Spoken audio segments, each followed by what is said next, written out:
The crystal chandelier above the dining table cast fractured light across my mother's disapproving face. I kept my eyes on my plate, pushing roasted vegetables around with my fork, while conversation swirled around me like I wasn't even there. 26 years of being invisible had taught me the art of fading into expensive wallpaper. "Natalia, darling, you simply must try the caviar Roman sent over," my mother Svetlana gushed, her manicured fingers gesturing toward the obscenely expensive appetizer. "It's from his private reserve. Can you imagine? A private reserve of caviar. That's the kind of man you're marrying." My older sister smiled with practiced grace, the kind of smile that had been winning her admirers since she was 15. At 29, Natalia Volkov was everything our parents had ever wanted in a daughter. Beautiful in that classical, untouchable way, poised, ambitious, and now engaged to Roman Fedorov, heir to one of the most powerful families in the city. "Roman is very generous," Natalia replied, her voice carrying that breathy quality she adopted whenever discussing her fiancé. "He wants only the best for our family. Our family. As if the Fedorov wealth and influence would somehow trickle down to me, the forgettable younger daughter who worked as a museum archivist and lived in a modest apartment across town. The daughter who was only invited to these family dinners because absence would look suspicious. "Polina, sit up straight," my father Oleg barked without looking at me. "You're slouching again. How do you expect to find a husband with posture like that?" I straightened automatically, years of conditioning overriding my desire to point out that I wasn't actually looking for a husband. Especially not one like Roman Fedorov, whose steel-gray eyes seemed to catalog everyone's worth in a single glance, whose reputation for ruthlessness preceded him into every room. "Leave her alone, Papa," Natalia said with the kind of casual dismissiveness that stung more than outright cruelty. "Polina isn't interested in marriage. She's married to her dusty old books and forgotten artifacts, aren't you, little sister?" The patronizing tone made my jaw clench, but I forced a neutral expression. "The museum keeps me busy, yes." "How quaint," my mother murmured, already losing interest. Her attention returned to Natalia. "Now, about the seating arrangements for the engagement party next week. I was thinking." I tuned out, letting their voices become background noise. The engagement party would be another exercise in my invisibility. I would be expected to attend, to smile, to fade into the background while Natalia and Roman held court.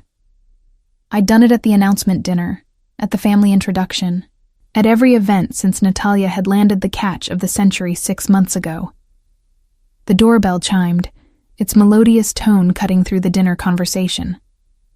Our housekeeper, Marina, appeared moments later, her usually composed face slightly flustered. "Mr. Fedorov is here," she announced, and I could have sworn I detected a note of nervousness in her voice. "He asked to speak with the family." My mother's face lit up like she'd just won the lottery. "Roman. How wonderful." Marina set another place immediately. "That won't be necessary," a deep voice said from the doorway, and everyone turned. Roman Fedorov stood in the entrance to our dining room, and despite having seen him multiple times over the past 6 months, I still felt that involuntary tension that seemed to affect everyone in his presence. At 34, he carried himself with the kind of confidence that came from knowing he could destroy lives with a phone call.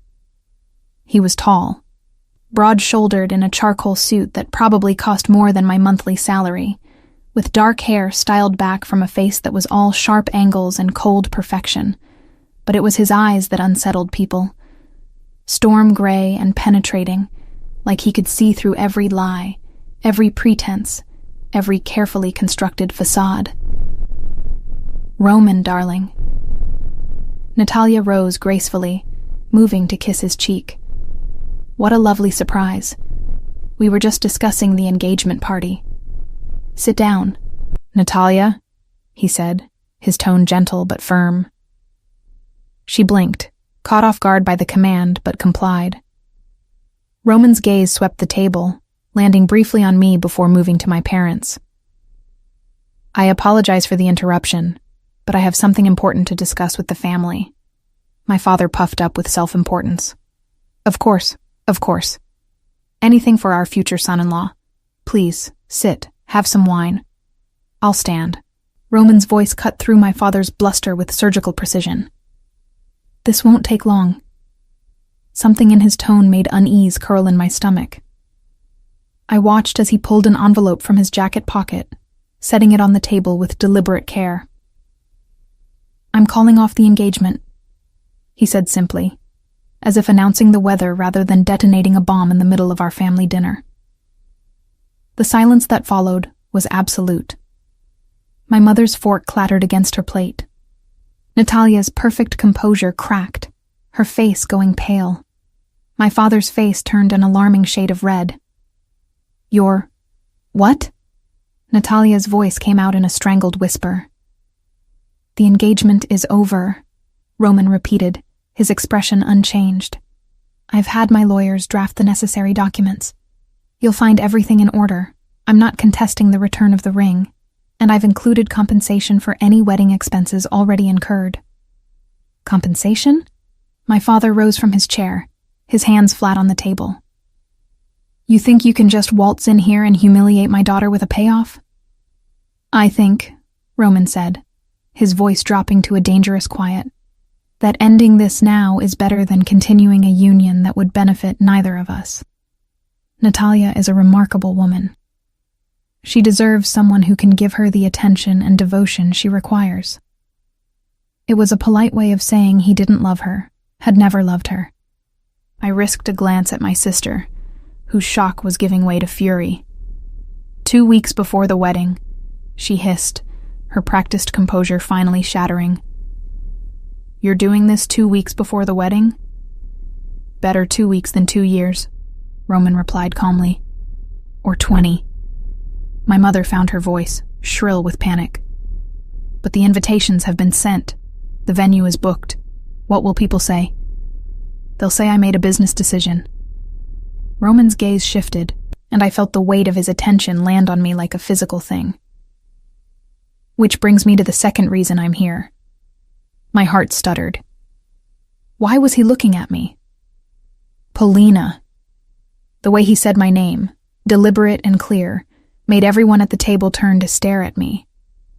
I'd like to speak with you privately. What?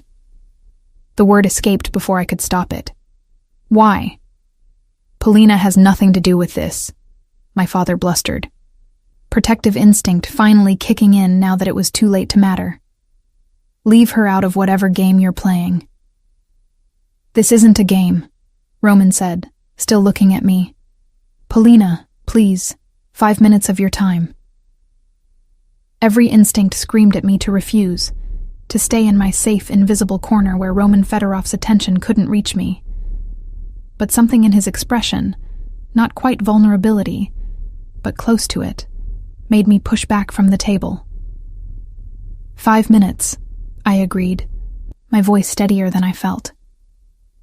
I led him to my father's study, acutely aware of 3 sets of eyes boring into my back as we left. Once inside, I closed the door and turned to face him, crossing my arms defensively.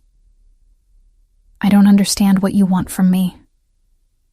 Roman moved to the window, looking out at the manicured gardens beyond. Do you remember the charity gala 3 months ago? The one where you accompanied your family? I frowned, trying to recall. Vaguely. I spent most of the evening in the library avoiding conversation. I know. His lips curved slightly. I found you there. You were examining a first edition Tolstoy, completely absorbed. When I asked what you thought of the party, you said, and I quote, "It's a room full of people performing wealth and power, like it's a talent rather than an accident of birth." Heat crept up my neck. I'd forgotten that brief conversation, had assumed he'd forgotten it too. I didn't realize you were. I shouldn't have been so blunt. Why not? You were right. He turned from the window to face me. That was the first honest thing anyone had said to me in months, maybe years. I didn't know what to say to that, so I said nothing. Roman studied me with those unsettling gray eyes.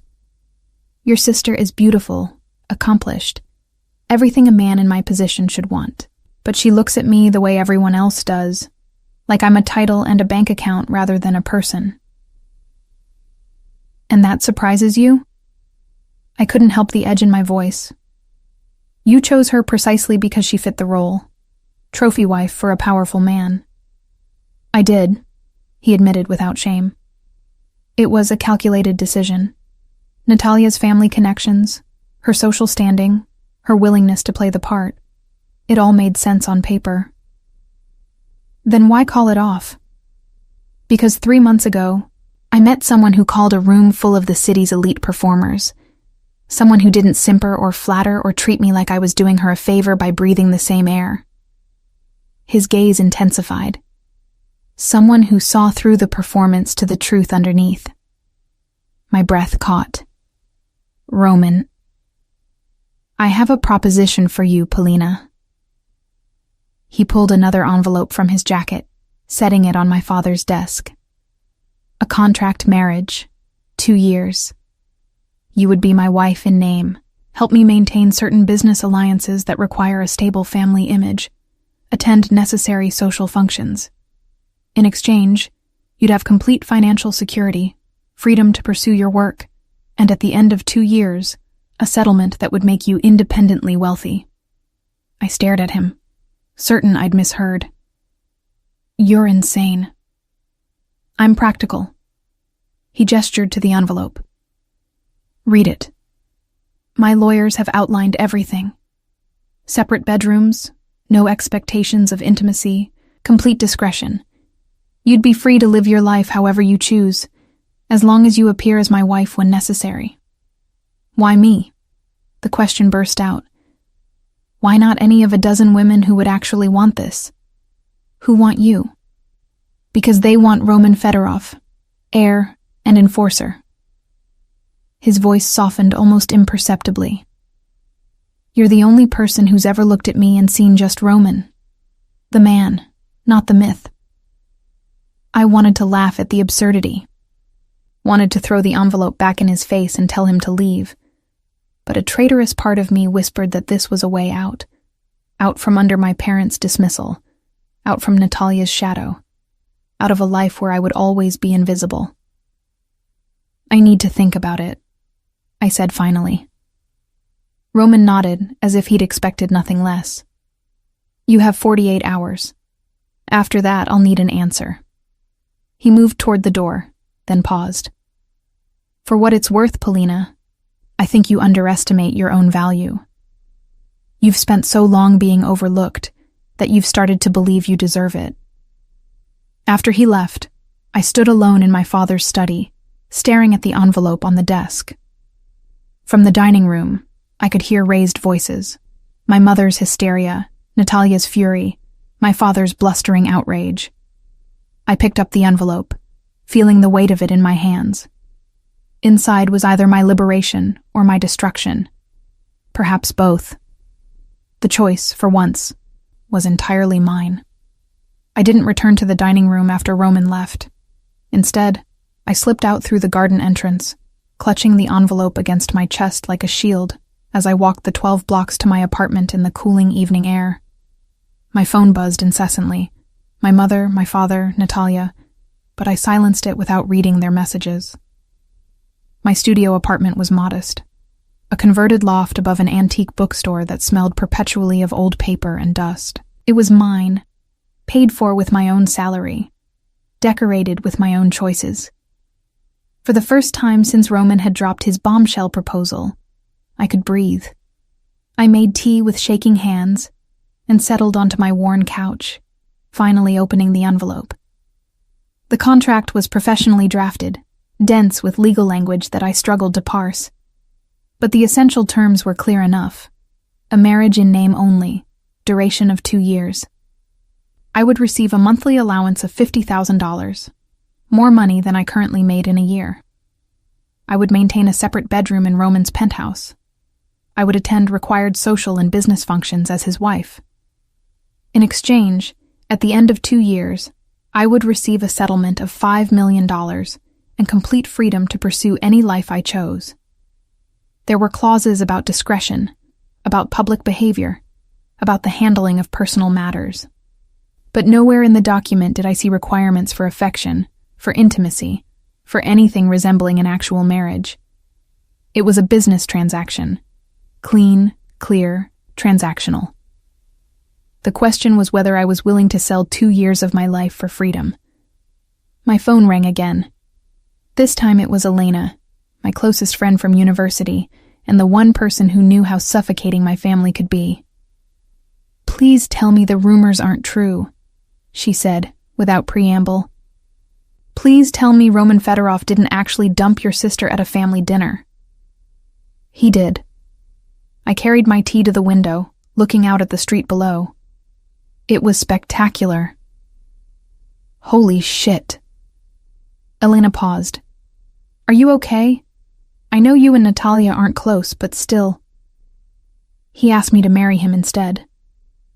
The silence on the other end stretched so long I thought the call had dropped. Then, "I'm sorry, what?" I explained the contract, the proposal, the impossible choice I was facing. Elena listened without interrupting, which was how I knew she understood the gravity of the situation. "So, let me get this straight," she said finally. "Roman Fedorov, the Roman Fedorov, wants to marry you. Not your perfect sister, but you, in a 2-year business arrangement that would make you independently wealthy. That's the summary, yes. And you're considering saying no because it's insane?" I suggested.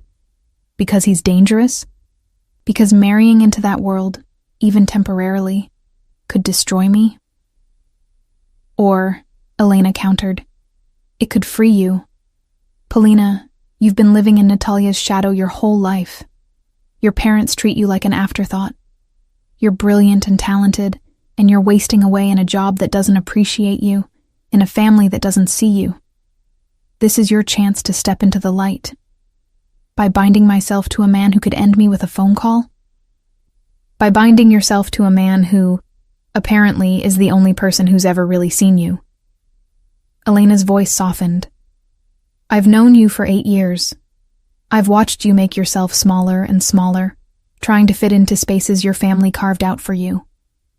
When was the last time you did something just for yourself? Something bold and terrifying and completely outside their expectations?" I didn't have an answer for that. 48 hours, Elena said. "Sleep on it. But Polina, don't let fear make this decision for you. You've been afraid of being seen your whole life. Maybe it's time to find out what happens when someone actually looks." After we hung up, I pulled out my laptop and did what I should have done months ago when Natalia first announced her engagement. I researched Roman Fedorov. The official story was easy to find. Heir to the Fedorov family business empire, which had tentacles in real estate, import, export, and various industries that operated in the gray areas of legality. He'd taken over operations from his father 5 years ago and had consolidated power with ruthless efficiency. He was known for being calculating, strategic, and absolutely merciless to anyone who crossed him. But there were other details too, if you looked carefully. Donations to children's hospitals, always anonymous but traceable through public records. A youth literacy program funded entirely by Fedorov money. A network of safe houses for women fleeing dangerous situations, operated through shell corporations that led back to his holdings. Roman Fedorov was a contradiction, a man who could ruin lives without hesitation, who also quietly saved them when no one was watching. I thought about what he'd said, about me seeing him rather than his title, about being the first person in months, maybe years, to be honest with him. And I thought about what Elena had said, about stepping into the light after a lifetime of shadows. The decision crystallized with sudden clarity. I had 48 hours, but I already knew my answer. The next morning, I called Roman's private number, which he'd included in the contract documents. He answered on the first ring. "Polina." "I'll do it," I said before I could second-guess myself. I'll marry you, but I have conditions. A pause. Then, I'm listening. I want continued employment at the museum. I'm not giving up my work, contract marriage or not. Agreed. I want my own space within whatever living arrangement we have. Not just a separate bedroom, but actual privacy. The penthouse has an entire wing that would be yours. I'll have it furnished to your specifications. And I wanted in writing that at the end of 2 years, we part ways cleanly. No strings, no obligations, no attempts to extend the arrangement. That was always the intention. His voice carried something that might have been satisfaction. Anything else? Yes. I took a breath. I want to know why, the real reason. Not the business explanation, not the strategic rationale. Why me, Roman? The silence this time was longer, weighted with consideration. When he spoke, his voice was quieter, almost vulnerable. Because when you looked at me in that library, you didn't see a monster or a meal ticket or a stepping stone to power. You saw a man at a party who was as tired of performing as you were. And for 5 minutes, I could stop being Roman Fedorov and just be someone having a conversation about Tolstoy with someone who actually read Tolstoy for pleasure, not status.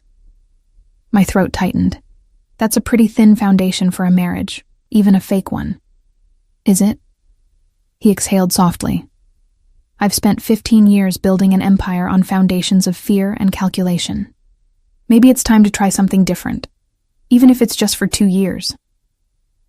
When do we start?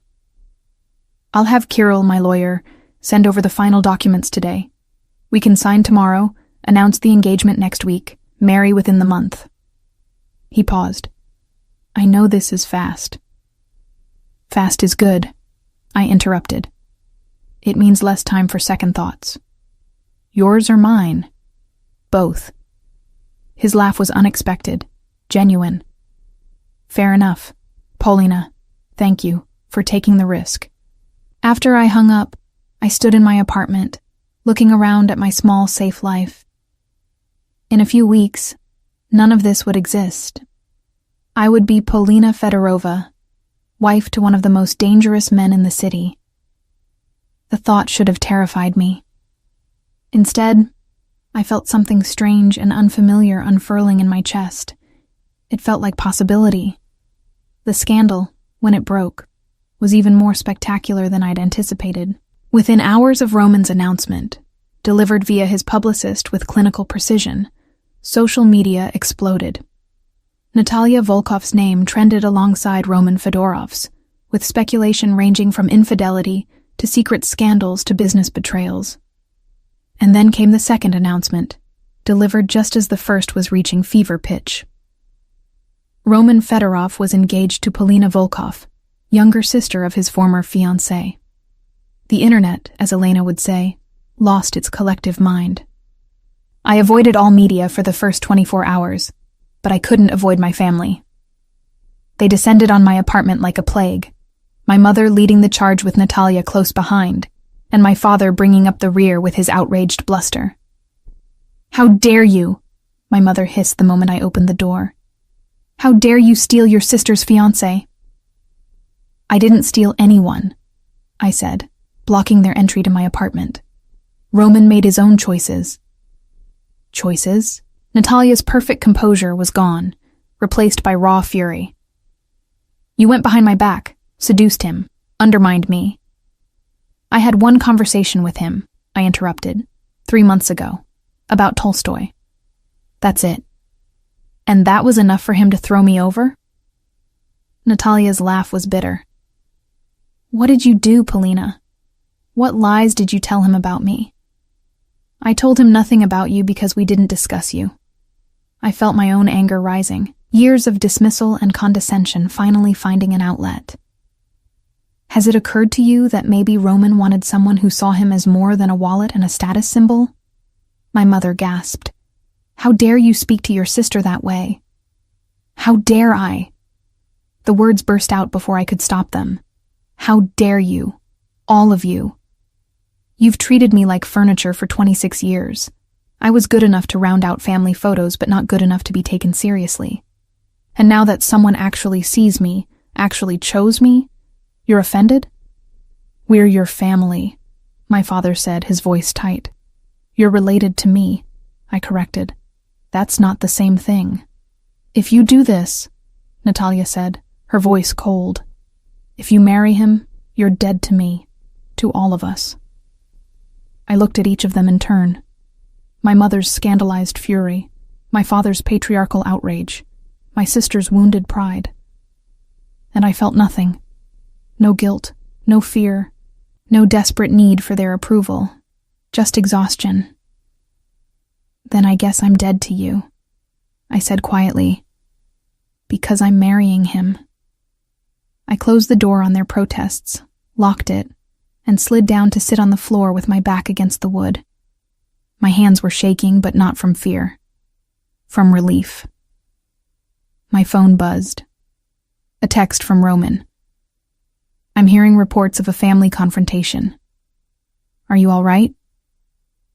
I stared at the message, this small gesture of concern from a man I barely knew, and typed back, I'm fine.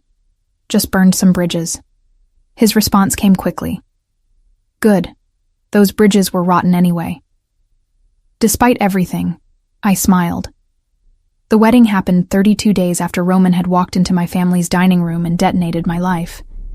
It was small by Fedorov standards, just immediate family and close associates, held in a private garden that probably cost more than most people's houses.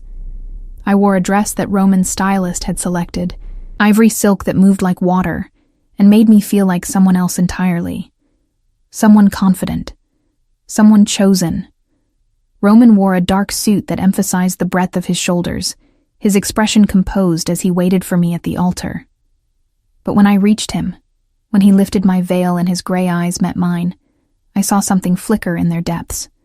Recognition. Relief. Maybe even gratitude. You look beautiful, he murmured, quiet enough that only I could hear. You look terrified, I whispered back.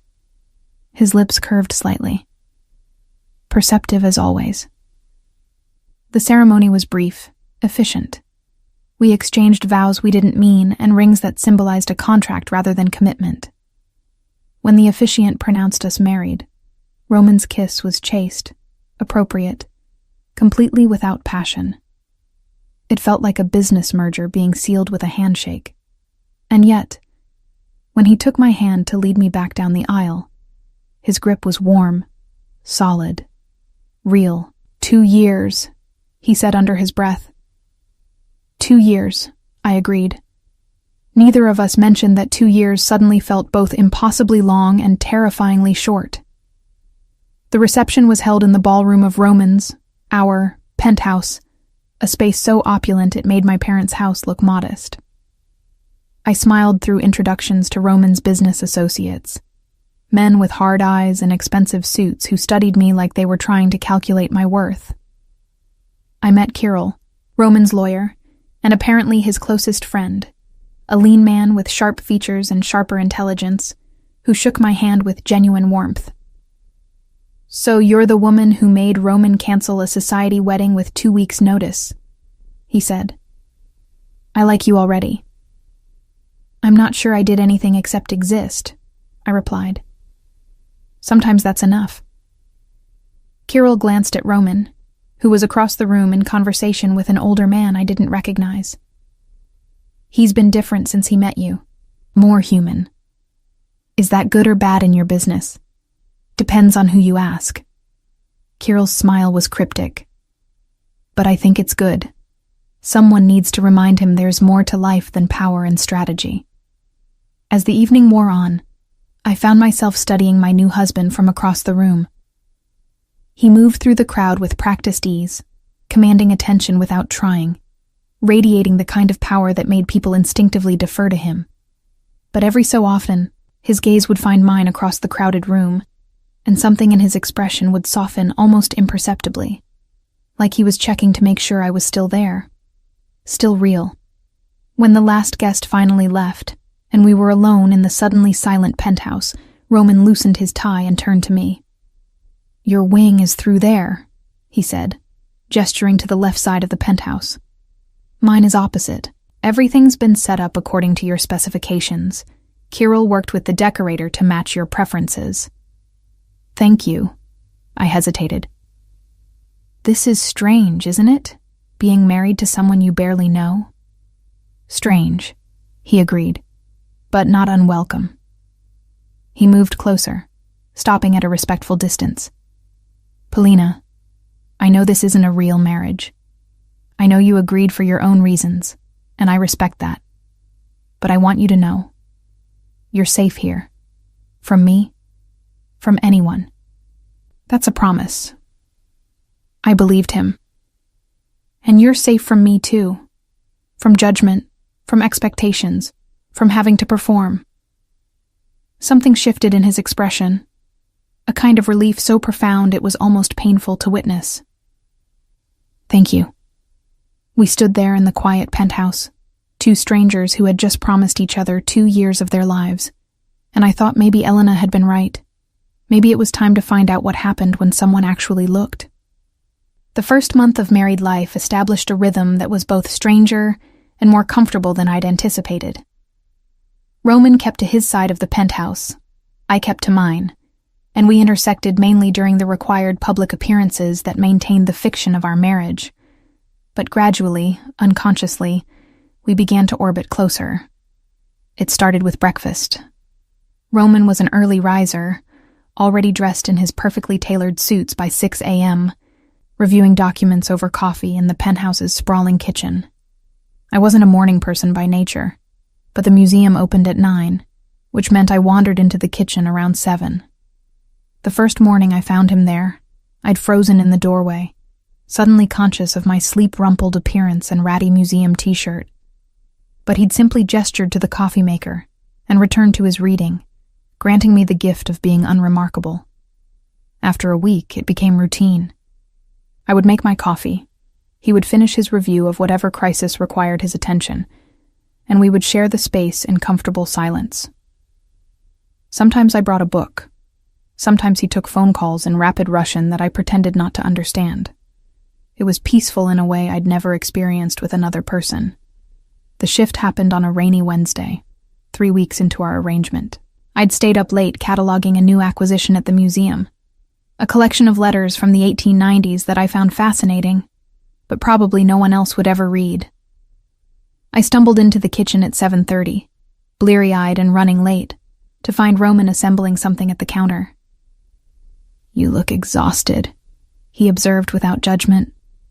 "Late night with a countess's correspondence?" I mumbled, making a beeline for the coffee. "Have you eaten?" I paused, trying to remember. I had. Something. Yesterday, maybe? He made a disapproving sound and slid a plate across the counter toward me. Scrambled eggs, toast, fresh fruit arranged with surprising care. "Eat.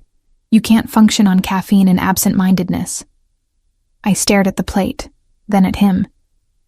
"You made me breakfast." "I made breakfast. You happened to be here." But there was a hint of color along his cheekbones that suggested the distinction mattered less than he wanted to admit. I sat, taking a bite of eggs that were better than they had any right to be. "Where did you learn to cook?" "My mother." His expression softened almost imperceptibly. "She insisted that self-sufficiency was more important than staff, said powerful men who couldn't feed themselves were just children in expensive suits." "She sounds wise." She was. The past tense hung in the air between us. She died when I was 17. Car accident. "I'm sorry." The words felt inadequate, but his slight nod suggested they were enough. "Your turn," he said, refilling his coffee. "Tell me something real about Polina Volkov. Or Fedorova, I suppose." The question caught me off guard. "What do you want to know?" Anything that isn't in the background check my security team compiled. His gray eyes met mine with unexpected directness. Start with why you work at a museum when you have a degree in art history and could be doing something more lucrative. You had me investigated? Of course. I don't enter into contracts blind. Even marriage contracts. He didn't sound apologetic. The file said you graduated top of your class, turned down positions at major auction houses, and chose a modest archival position instead. Why? I considered deflecting, but something about the quiet morning and his genuine curiosity made me answer honestly. Because I don't want to sell history. I want to preserve it, understand it, give it context. The people whose letters I catalog, whose possessions I document, they're not commodities. They're voices from the past, trying to be heard. Roman was quiet for a long moment, studying me with that penetrating gaze that seemed to see straight through pretense. You're a romantic. Is that a criticism? No. His voice was soft. It's refreshing. Most people in my world see everything as a transaction. It's rare to meet someone who believes some things have value beyond their price tag. Says the man who married me via contract. His lips curved slightly. Point taken. But you agreed to the contract, which makes you practical as well as romantic. A useful combination. We fell into silence, but it was comfortable rather than awkward. I finished my breakfast, surprised by how hungry I'd actually been, and checked my watch. I should go. Can't be late for the Countess's correspondence. Polina. He stopped me as I was rinsing my plate. Thank you. For what? For this. The breakfast, the conversation, the illusion of normalcy. His expression was carefully neutral, but something vulnerable lurked behind his eyes. It's been a long time since I had either. I set down the plate, turning to face him fully. You know we don't have to wait for scheduled public appearances to interact, right? We live together. We can talk whenever we want. Can we? The question was genuine, uncertain. I don't want to intrude on your space. That was part of our agreement. Privacy. Separation. The agreement said separate bedrooms, not separate lives. I surprised myself with the assertion. I'm not saying we need to be best friends, Roman. But if we're going to do this for 2 years, maybe we could at least be friendly strangers instead of polite ones. Something shifted in his expression, a crack in the carefully maintained armor. I'd like that. Our friendship, if that's what it was, deepened gradually, naturally, like water finding its level. Roman started leaving books on the kitchen counter, history texts and philosophical treatises that he thought I'd enjoy. I started making dinner occasionally, discovering that cooking for 2 was more pleasant than cooking for 1. We developed a pattern of evening conversations on the penthouse terrace, overlooking the city lights. Roman would pour wine, good wine, the kind that probably cost more than my former monthly rent. And we would talk about everything except the obvious. That we were 2 people playing house in a mansion, pretending at a marriage that was scheduled to end. 4 months into our arrangement, Roman came home from a business trip to Moscow, looking more exhausted than I'd ever seen him. His suit was rumpled, there were shadows under his eyes, and when he sank onto the terrace sofa beside me, he didn't bother with his usual composure. Bad trip? I asked, setting aside my book. Complicated. He ran a hand through his hair, disrupting its usual perfect style. A business partner decided to test my patience. I had to remind him why that's not advisable. I knew better than to ask for details about his business, knew the contract explicitly kept me separate from that world. But something in his voice, a weariness beyond just physical exhaustion, made me ask anyway. Did you hurt him? The partner? Roman's gaze snapped to mine, surprised by the direct question. Would you think less of me if I said yes? I considered this, really considered it. I think I'd think less of you if you lied about it. A long pause. Then, I ruined him financially. Publicly, legally, in ways he won't recover from. But I didn't touch him physically, if that's what you're asking. I don't enjoy violence. Polina, I use it when necessary, but I don't enjoy it. That's something, I suppose. Is it enough? For you? The vulnerability in his voice was startling. To know that the man you're bound to for 2 years is capable of destroying lives when it serves his purposes? I looked at him. Really looked at him. At the exhaustion etched into the lines of his face, the weight of power and expectation pressing down on shoulders that carried it without complaint, the loneliness of a man who couldn't trust anyone enough to show weakness.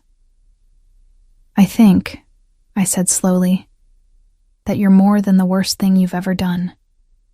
Just like I'm more than the invisible daughter my family never saw. I reached out, surprising myself, and took his hand. We're all complicated, Roman.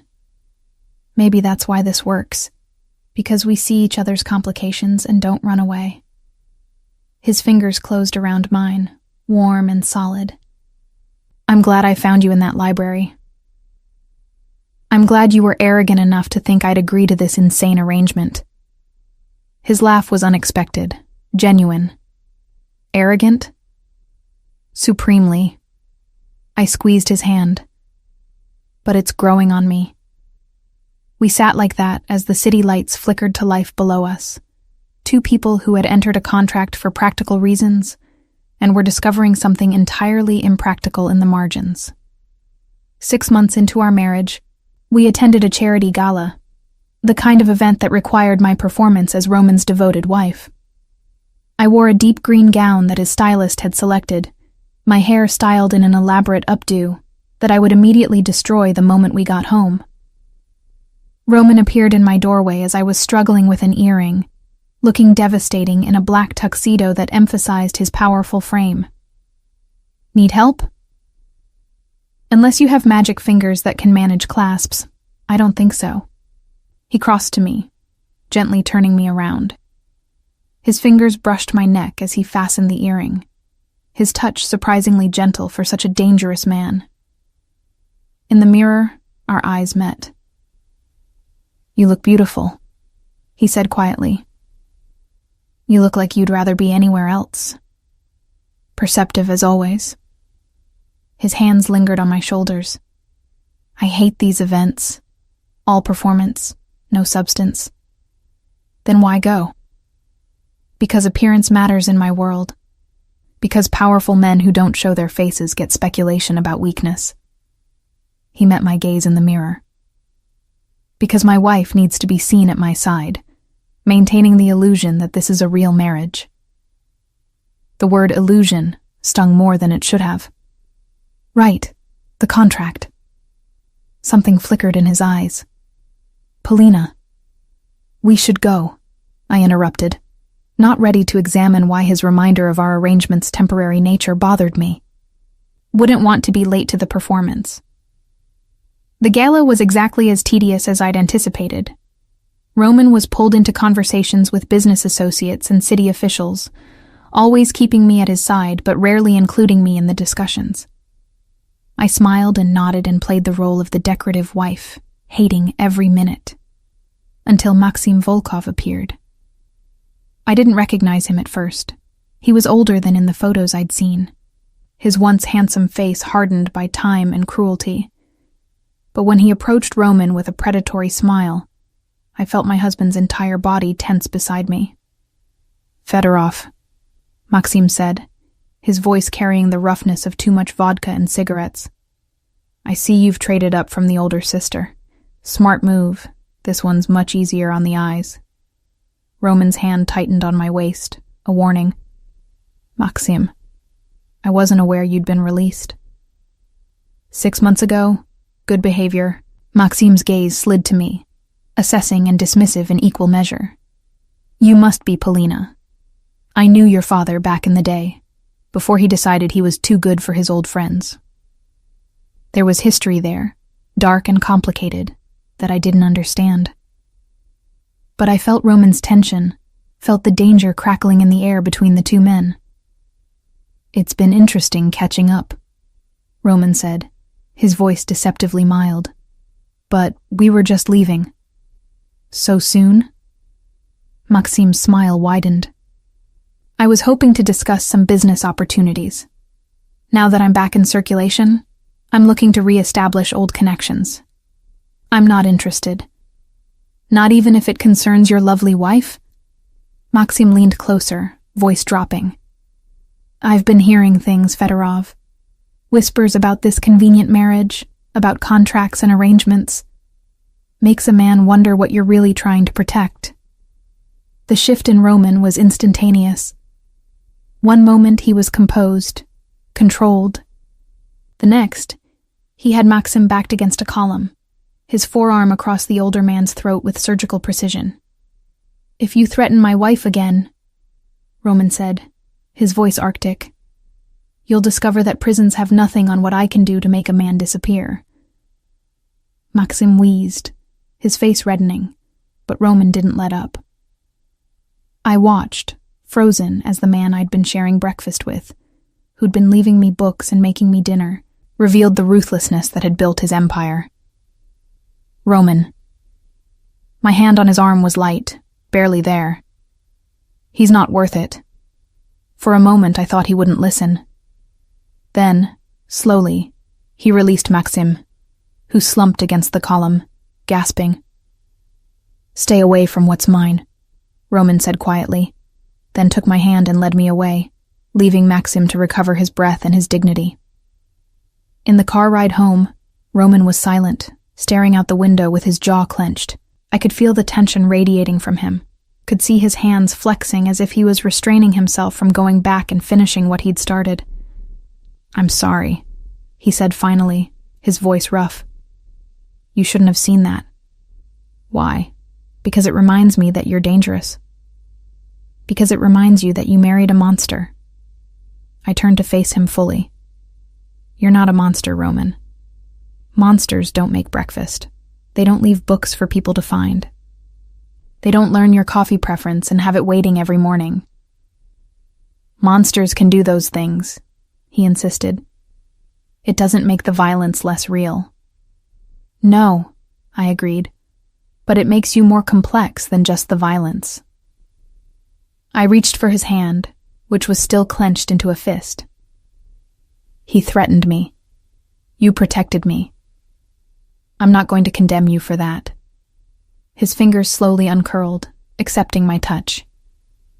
He was testing me, seeing if there were cracks in my armor, vulnerabilities to exploit. And I showed him exactly how vulnerable I am. His gray eyes met mine, intense and unguarded. "Because anyone who threatens you becomes my enemy, contract marriage or not. That's a weakness, Polina. In my world, it's the kind of weakness that gets people killed."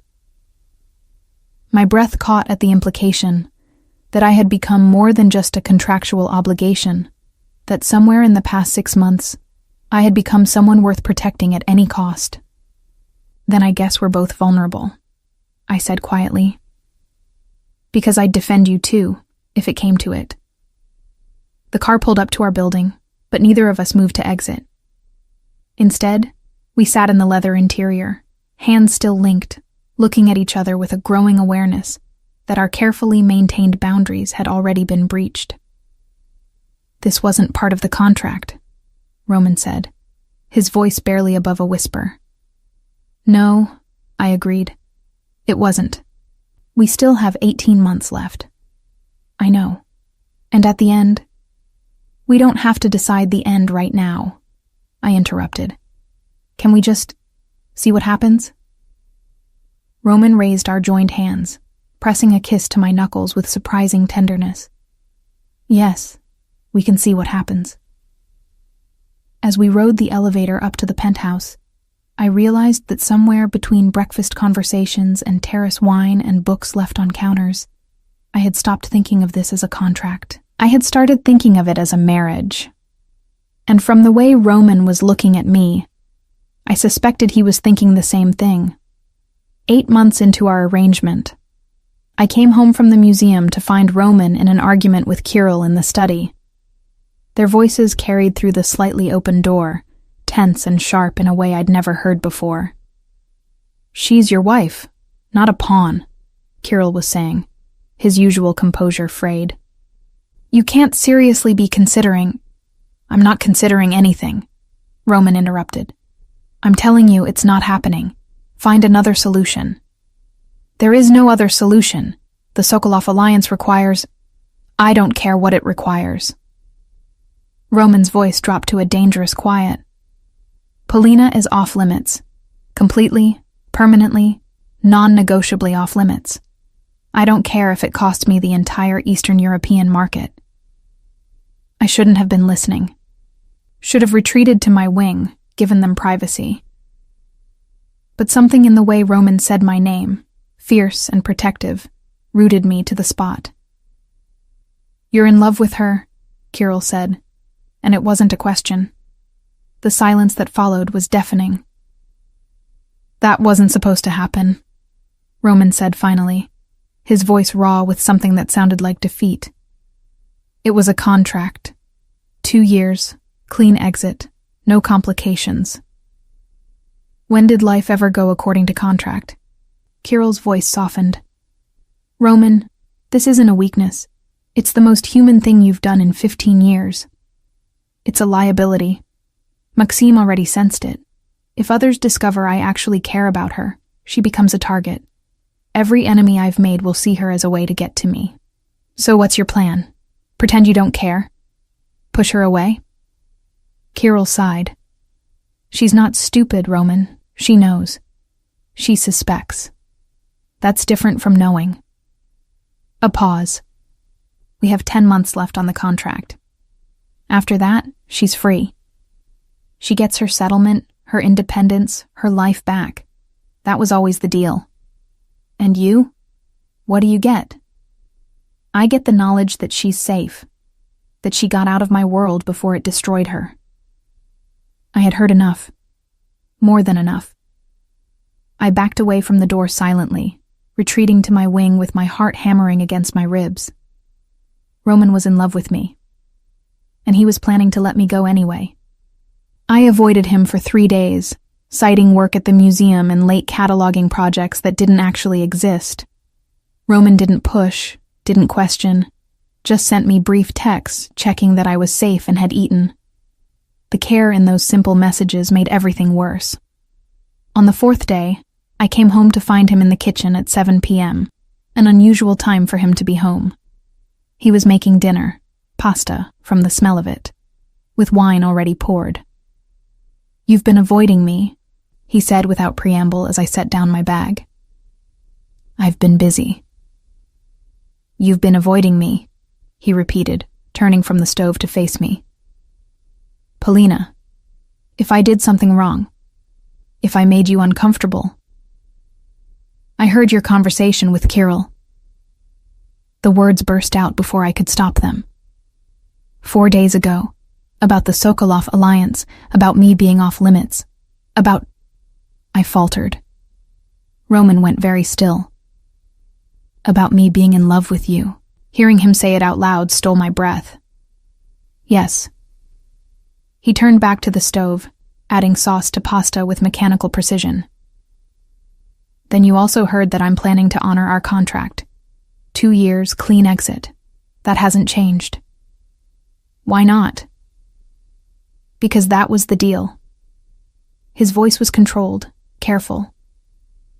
"You agreed to this arrangement with the understanding that it was temporary. I won't trap you in my world just because I caught feelings I wasn't supposed to have. What if I caught them too?" The question escaped before I could think better of it. Roman's hand stilled on the spatula. "What?" "What if somewhere between breakfast conversations and books on the counter and you threatening men who disrespected me, I stopped thinking of this as a contract?" I moved closer, forcing him to look at me. "What if I started thinking of you as Roman, my husband, instead of Roman Fedorov, the dangerous man I married for convenience?" His gray eyes searched mine, looking for deception or obligation or pity. You don't know what you're saying. I know exactly what I'm saying. I'm saying The words caught in my throat, terrifying and true. I'm saying I love you too, and I don't want to leave in 10 months. For a moment, he simply stared at me. Then he turned off the stove, crossed to me in 2 strides, and pulled me into his arms with a desperation that took my breath away. Say it again, he demanded, his voice rough against my hair. I love you. The words were easier the second time. I love your stupid early morning coffee routine and your terrible jokes about Russian literature and the way you leave me books like love letters. I love that you're dangerous and gentle in equal measure. I love... His mouth found mine, cutting off the litany. The kiss was nothing like the chaste press of lips at our wedding ceremony.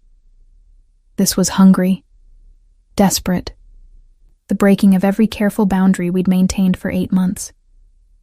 When we finally broke apart, both breathing hard, Roman rested his forehead against mine.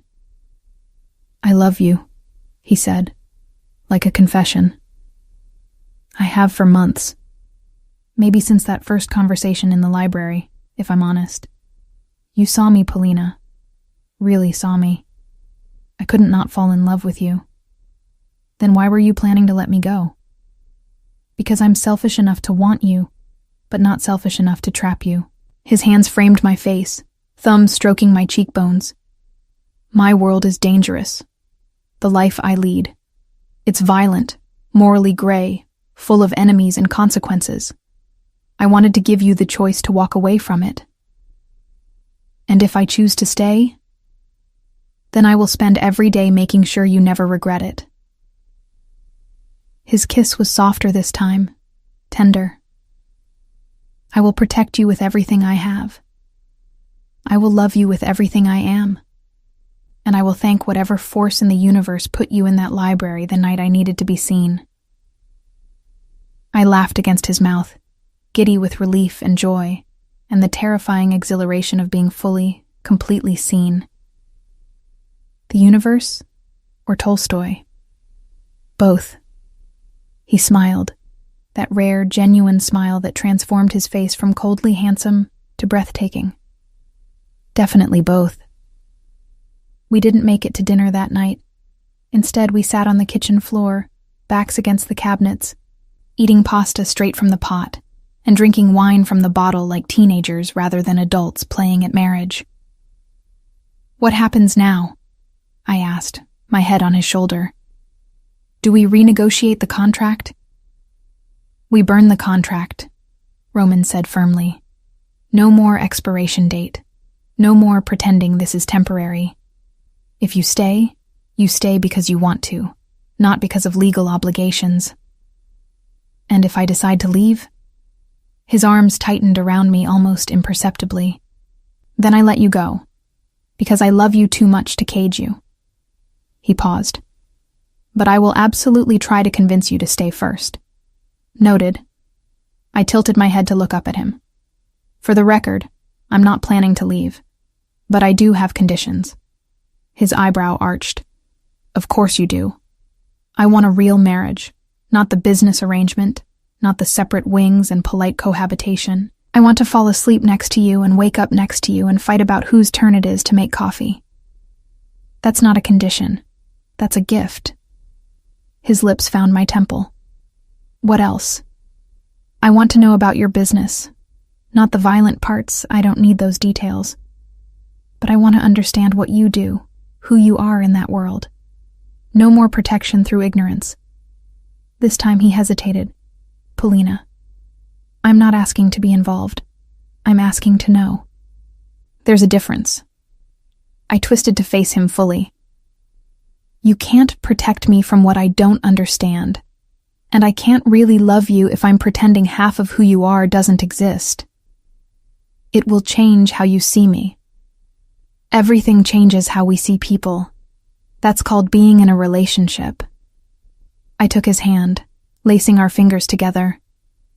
I know you're dangerous. I know you do things that would terrify most people. I'm choosing to love you anyway, but I need you to trust me enough to let me choose with full knowledge." Roman was quiet for a long moment, his thumb stroking over my knuckles. "All right. Tomorrow I'll introduce you to Kirill properly. He can explain the business operations, the legal and the less legal, and then you can decide if you still want to stay." "I'll still want to stay." "You sound certain." "I am." I squeezed his hand, because I've already seen the worst of you. Or what you think is the worst of you. And I'm still here. Whatever else there is, we'll handle it together. His kiss this time was achingly soft. "I don't deserve you." "Probably not." I smiled against his mouth.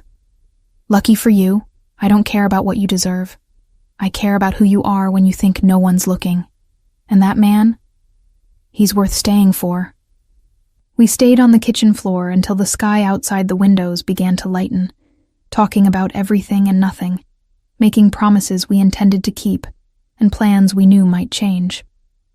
And when Roman finally led me to his bedroom, our bedroom now, and held me through what remained of the night, I felt the last pieces of my carefully constructed walls crumble. I had agreed to this contract to escape my family's shadow, to claim my own life and freedom. Instead, I'd found something better, a man who saw me completely and loved me anyway. A partnership built on honesty rather than performance. A future that was terrifying and exhilarating in equal measure. As I drifted toward sleep in Roman's arms, I thought about the invisible girl I'd been just 8 months ago. The one who had accepted a contract marriage because she was tired of being overlooked. That girl was gone. In her place was a woman who had been truly seen, truly chosen, truly loved. And she was never going back to the shadows again. 2 weeks after Roman and I had burned our contract, literally in the fireplace, with champagne and a sense of reckless joy, I was deep in the museum archives when my phone buzzed with an unfamiliar number. I almost didn't answer, but something made me pick up on the 4th ring. "Is this Polina Fedorova?" A woman's voice, professional and crisp. "Speaking. My name is Detective Karina Sokolova. I'm investigating a series of financial crimes that may involve your husband. I was hoping you might have time to answer a few questions." My blood went cold. "I don't think that's appropriate without a lawyer present." "I'm not accusing you of anything, Mrs. Fedorova. I just thought you might want to know that your husband is under investigation for money laundering, racketeering, and conspiracy to commit fraud. If you have any information that could help us—" "I don't." I kept my voice steady through sheer force of will. "And I won't be answering questions without legal counsel. Goodbye, Detective." I hung up, hands shaking, and immediately called Roman. He answered on the 1st ring. "Polina, what's wrong?" "A detective just called me. Sokolova. She said you're under investigation for—" My voice cracked. "Roman, what's happening?" A long pause, then quietly. "Where are you?" "The museum. Archives." "Stay there. I'm sending Kirill to pick you up. Don't talk to anyone else. Don't answer your phone if you don't recognize the number, and Polina—" His voice softened. "Don't be afraid. I've got this under control." But when Kirill arrived 30 minutes later, his grim expression suggested Roman's control might be slipping. The penthouse was filled with men I didn't recognize when Kirill escorted me inside. Associates of Roman's, I assumed, all wearing the same hard-eyed expression that suggested they were more bodyguard than businessman. Roman emerged from his study, crossing to me immediately and pulling me into his arms. "You're safe. That's what matters." "What's happening?" I demanded, pulling back to look at him. "Who was that detective? Why did she call me?" "Because she's trying to pressure me through you." Roman's jaw tightened. "Maxime has been talking to the authorities, feeding them information, some true, some fabricated, in exchange for immunity on his own charges. The man from the gala, the one you threatened." "Yes."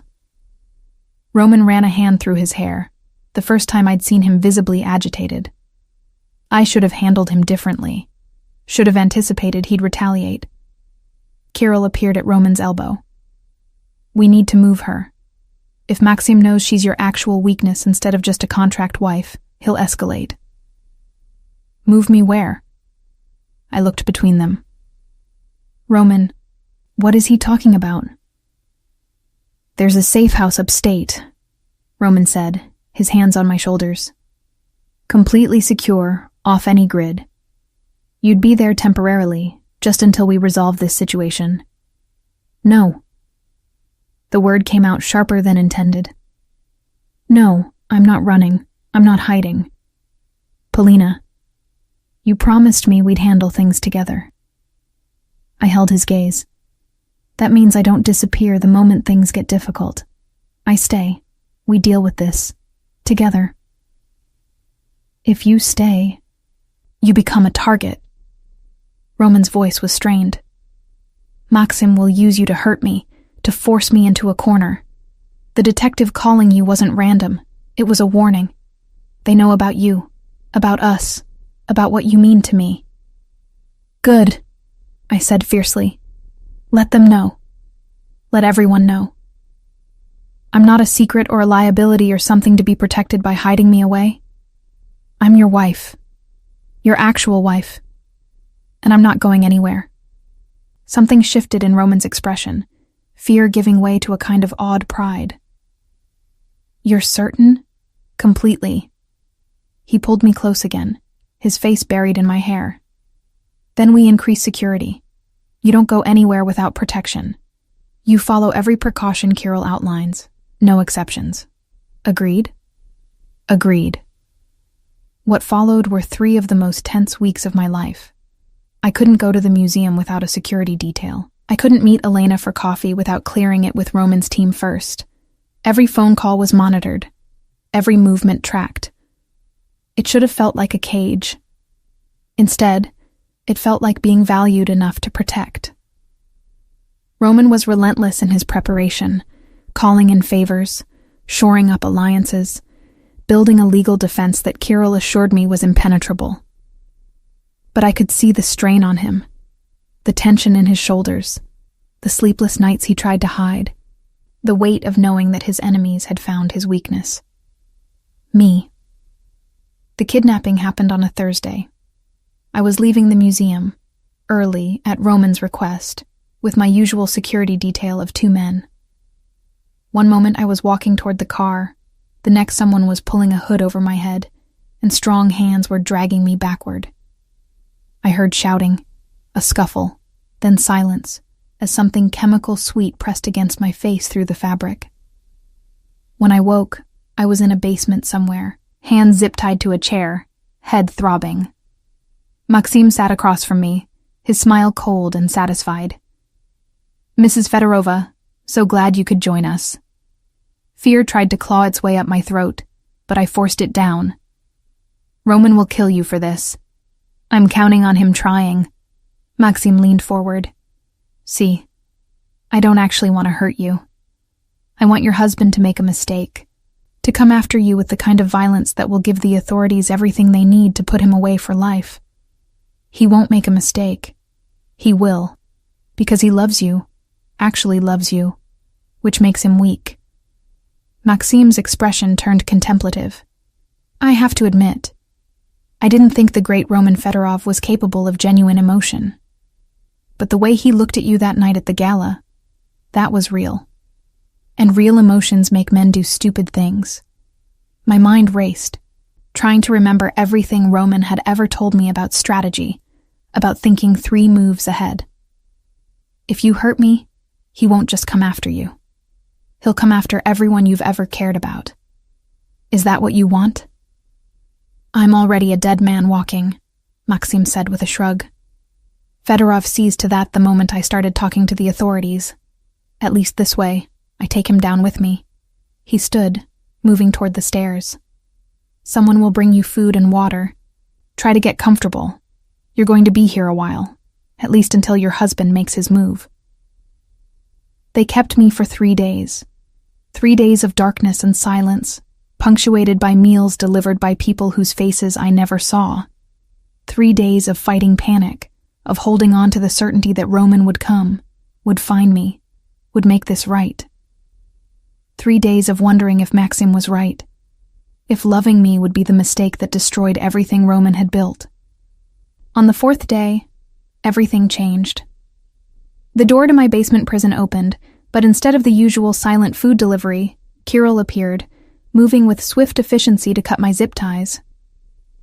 "Are you hurt?" he asked, his hands surprisingly gentle as he checked me over. "No, I'm fine. Where's Roman?" "Finishing up upstairs." Kirill pulled me to my feet. "Can you walk?"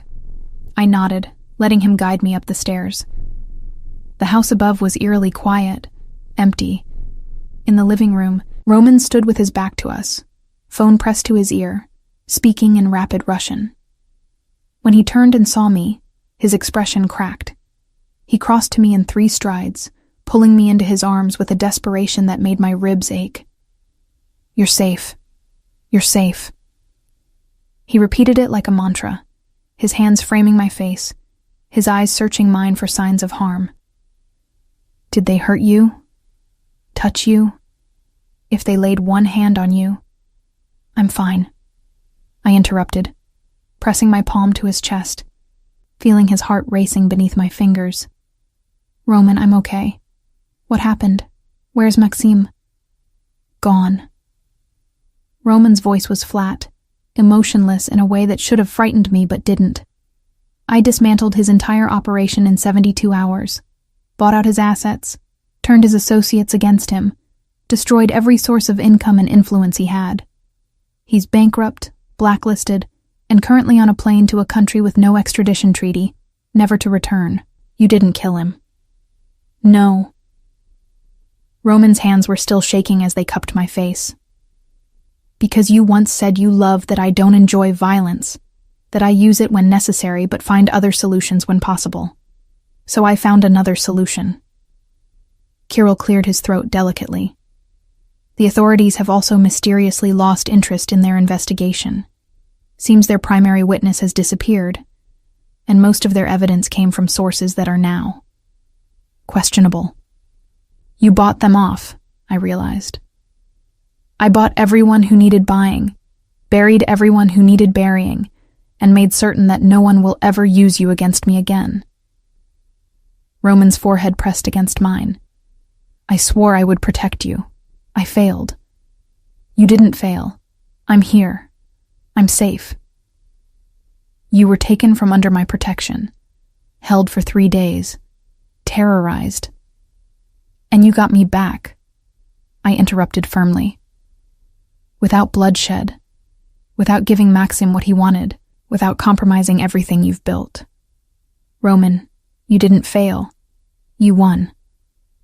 Something in him broke then.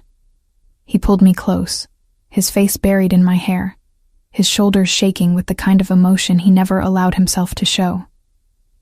I thought I'd lost you, he whispered. Thought I'd made you a target by loving you, by being selfish enough to ask you to stay in my world. I pulled back just enough to look at him. I chose to stay. I choose to keep staying, and I'll choose it every day for the rest of my life if you'll let me. His kiss was fierce, desperate, full of the fear he'd been holding at bay for 3 days. When we finally broke apart, both of us were crying. Him silently, me with great gulping sobs of relief and terror and overwhelming love. Marry me, he said against my lips. Really marry me. Not a contract, not an arrangement. Marry me because you love me and I love you, and I want to spend every day for the rest of my life making sure you know how valuable you are. I laughed through my tears. We're already married. That was a contract. This is a proposal. He kissed me again, softer. Polina Fedorova, will you marry me for real? No expiration date, no conditions, just you and me and whatever life we build together? Yes. The word was easy, effortless. Yes, absolutely yes. Kirill made a discreet coughing sound. Should I give you two a moment? Yes, Roman said, not taking his eyes off me. As Kirill left, Roman gathered me into his arms and carried me out of that house, away from the basement and the fear and the reminder of how fragile safety could be. I love you, he said, as we drove away in the armored car, his arms wrapped around me like he'd never let go. I love you, and I swear on everything I have that I will spend the rest of my life making you feel safe. I already feel safe, I replied, burrowing into his warmth. Because I'm with you. And despite everything, the kidnapping, the danger, the reminder that loving a man like Roman would never be simple, I meant it. In his arms, even in his dangerous world, I was home. 3 years after Roman had walked into my family's dining room and proposed a contract marriage. We stood in the same private garden where we'd first exchanged vows. But this time, everything was different. This time, there were no business associates in the audience, no calculated guest list, no performance. Just close friends, Kirill and his wife, Elena and her partner, and a handful of people who knew us as Roman and Polina, rather than the Fedorovs.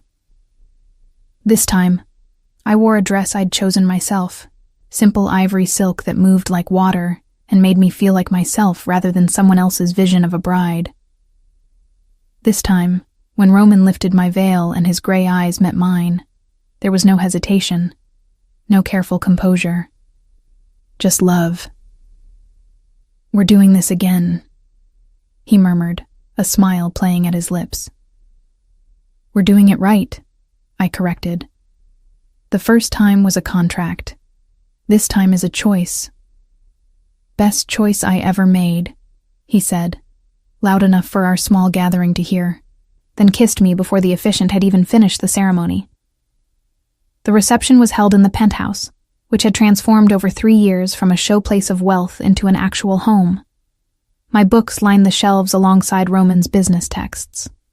Photos of us, real candid moments, not posed shots, dotted the surfaces. The kitchen where we'd first started sharing breakfast had become the heart of our life together. To Polina, Kirill toasted, raising his glass. The woman who did the impossible, made Roman Fedorov human again. I was always human, Roman protested. Debatable, Kirill replied with a grin. But Polina brought out the best parts, the ones the rest of us thought were dead. Later, as the party wound down and our guests began to leave, Elena pulled me aside. You know your sister is here, right? She said quietly. Outside the building. She's been there for an hour. My stomach tightened. I hadn't spoken to Natalia in 3 years. Hadn't heard from any of my family since I'd closed the door on them. What does she want? I don't know, but maybe you should find out. I found Roman on the terrace, looking out at the city lights. Natalia's outside.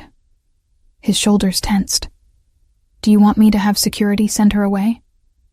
No. I slipped my hand into his. I want to see her, with you beside me.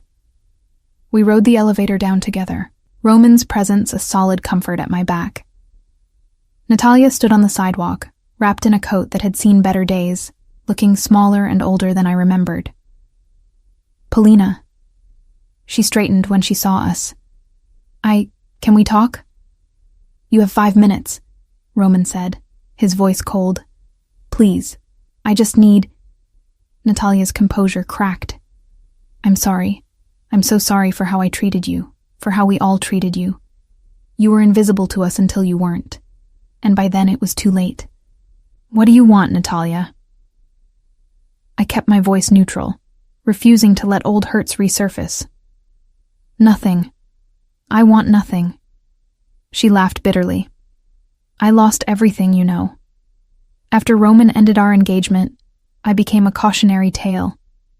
The woman who couldn't keep the great Roman Fedorov. My social circle dried up, my prospects evaporated. I'm working retail now, living in a studio apartment, completely alone. And you thought I'd feel sorry for you? The words came out sharper than intended. No. I thought you deserved to know that you were right. Natalia's eyes glistened. You were right about everything. I did see Roman as a status symbol, as a wallet and a title, and it took losing him to realize I'd never actually seen the man, the way you did from the start. She looked at Roman then, really looked at him. You loved her even then, didn't you? When you were engaged to me, you saw something in her that I was too blind to see in my own sister. Roman's hand tightened on mine. I saw someone who treated me like a person instead of a commodity. Someone honest and real in a world of performance.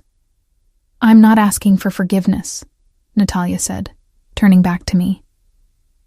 I don't deserve it. I just wanted you to know that watching you two together, seeing the life you've built, it's what I deserved. To watch from the outside, knowing what I lost by never valuing what I had. Something in me softened, just slightly. I don't wish you ill, Natalia. I never did. I just wish you'd seen me when it mattered. I see you now. Her smile was sad, fragile. For what it's worth, you're glowing. Happy. And that's more than I ever wished for you when we were growing up. I'm sorry it took your success to make me realize my cruelty. She turned to leave, then paused. Congratulations on your marriage. The real one.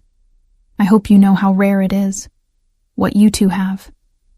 As she disappeared into the night, Roman pulled me close. Are you all right? I think so. I leaned into his warmth, watching my sister's retreating figure. She lost everything because she couldn't see value in what she had. I gained everything because someone finally saw value in me. I didn't give you value, Roman corrected softly. I just recognized what was already there. You were never invisible, Polina. You were just surrounded by people too blind to see you. We rode back up to the penthouse, to the party that was winding down, to the life we'd built from a contract that had become so much more. Later, after the last guest had left and we were alone in our bedroom, the master suite we now shared completely, Roman pulled me close. Do you ever regret it? He asked, his fingers tracing patterns on my shoulder. Agreeing to that first contract? Binding yourself to me? Every day, I said, feeling him tense. Then I tilted my head to look at him, smiling. I regret that we wasted 6 months pretending we didn't care. I regret that I let fear keep me from seeing what we could be sooner. But the contract itself? Marrying you? Never. His exhale was relief and joy combined. I love you. I know. I kissed him softly. You've loved me since a library conversation about Tolstoy. You just took a while to admit it. Perceptive as always, it's why you married me. For my perceptiveness, among other things. His hands spanned my waist, pulling me closer. Want me to list them? You could show me instead. His laugh was low, intimate, as my wife wishes. Later, as I drifted toward sleep in Roman's arms, I thought about the invisible girl I'd been. The one who had accepted a contract marriage because she was tired of being overlooked, tired of living in shadows. That girl had made the bravest choice of her life, to step into the light, to be seen, to risk being valued and found worthy. And she'd discovered something better than freedom or independence or escaping her family's shadow. She discovered what it meant to be truly, completely, unconditionally loved. Not for what she could provide or how she could perform, but for exactly who she was. The woman who saw through Roman Fedorov's dangerous reputation to the man underneath. The woman who called him on his pretenses and made him breakfast and refused to hide when things got difficult. The woman who had been invisible for 26 years and then decided to be seen. As I fell asleep, Roman's heartbeat steady beneath my ear. I smiled. Being seen, it turned out, was the only power I'd ever really needed, and I was never going back to the shadows again.